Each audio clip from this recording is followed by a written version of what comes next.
नमस्कार दोस्तों, आज हम पुराने ज़माने के मशहूर कलाकार की नई कहानी लेकर आए हैं। उनकी कहानी नई इसलिए भी है क्योंकि दर्शकों ने पुराने कलाकारों के नाम तो याद रखे हैं, लेकिन उनकी कहानी कोई नहीं जानता। पुराने ज़माने में ऐसे ही एक महान कलाकार हुआ करते थे।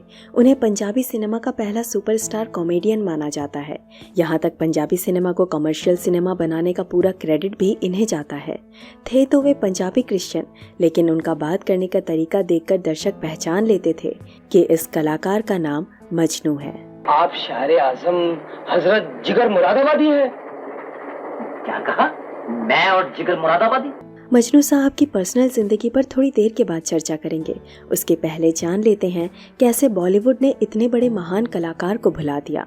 85 के दौर में उन्होंने बतौर हीरो के रूप में एंट्री ली, लेकिन आखिरी दिनों में उन पर नौकरों की भूमिका निभाने का समय आया। अक्सर मजनू का नाम हीरो हीरोइन के क्रेडिट्स के बाद आता था, पर अंतिम दिनों में उनका नाम सपोर्टिंग कलाकार की भीड़ में लिखा जाने लगा। एक अच्छे काम के रूप में उन्हें संजय खान की फिल्म में श्रद्धांजलि मिली। 1973 में रिलीज हुई उस फिल्म का नाम था सोने के हाथ।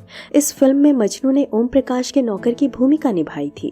ये कोई बड़ा ज्ञानी ध्यानी मालूम होता है, बड़ा पहुंचा हुआ है। मगर यहाँ कैसे पहुंचा? महाराज यहाँ कैसे पहुंचे? एक कलाकार के हैसियत से आईएस जौहर और मोतीलाल जैसे महान हस्तियों के साथ मजनू की कमाल की दोस्ती रही। बड़े पर्दे पर वे कभी आईएस जौहर के साथ दिखते थे तो कभी मोतीलाल के साथ। यार तुम्हारा क्या ख्याल है इस रोमा के बारे में?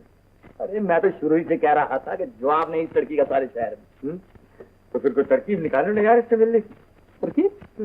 चलो क्या? यहाँ से एक गाड़ी लेते हैं। आईएस जौहर की कॉमेडी फिल्म हम सब चोर हैं में उन्होंने अलग अलग भेष बदलकर चोर की भूमिका साकार की थी। बाद में जमा करेगा जी। अपड़िया, वो छोटा सा टीम है, इसको साथ लेकर बड़ा टीम बनाएगा जी। अपड़िया। रूप किशोर शोरी की सारी फिल्मों में उनका कोई ना कोई किरदार जरूर होता था, लेकिन रूप किशोर शोरी की नैया जैसे जैसे डूबने लगी, वैसे वैसे मजनू की अहमियत भी गिरने लगी। रूप किशोर शोरी और उनके पिताजी रोशनलाल शोरी तो मजनू के लिए गॉडफादर थे। 1933 के साल में रोशनलाल शोरी मजनू नामक फिल्म बना रहे थे। उस फिल्म के लिए उन्होंने अपने बेटे के दोस्त को कास्ट किया। किसी कारण से 2 साल के लंबे इंतजार के बाद मजनू फिल्म रिलीज हुई। इस फिल्म के हीरो की जबरदस्त एक्टिंग और स्टंट देखकर लोग इतने प्रभावित हो गए कि तब से हेरोल्ड लेविस को लोग मजनू पुकारने लगे। मजनू का असली नाम हेरोल्ड ही था, ये हमने पहले ही बता दिया है, लेकिन वे मूलतः मुस्लिम थे। उनका जन्म 2 नवंबर 1913 को अमृतसर में हुआ था। उनके दादाजी इमाद उल दिन लाहिस 18वीं शताब्दी के मशहूर साहित्यकार रह चुके थे। उन्होंने ही बाइबल का अनुवाद फारसी में किया था। ऐसा कहा जाता है कि इस काम को करते वक्त वे मुस्लिम थे, लेकिन अनुवाद करने के बाद वे ईसाई बन गए। उन्होंने तहकीक उल ईमान नाम से एक आत्मचरित्र भी लिखा है, जिसमें उन्होंने इस्लाम और ईसाई को लेकर बहुत सारे विवादित बातें लिखी थी। उस किताब के अनुसार मजनू के दादाजी ने साल 1886 में धर्मांतर किया था। उसके बाद उनके सारे बच्चे ईसाई धर्म के प्रति वफादार रहे। इसमें भी कोई शक नहीं कि मजनू जन्मता रईस थे। यहाँ तक लाहौर में उनके पिताजी का सिनेमा थिएटर भी चलता था। साथ ही लाहौर के सबसे बड़े फिल्म प्रसारक दलसुख पंचौली के साथ भी उनके पिता के मधुर संबंध थे। नतीजन मजनू को बचपन से फिल्म देखने का शौक चढ़ गया। खानदानी रईस होने के चलते उन्हें पैसे कमाने की भी जरूरत नहीं पड़ी, इसलिए उन्होंने आजीवन सिर्फ एक शौक पाला। वो शौक था अभिनय। इसी अभिनय के रास्ते पर चलते हुए उन्होंने स्कूल के दिनों में ढेर सारे स्टेज शोज किए।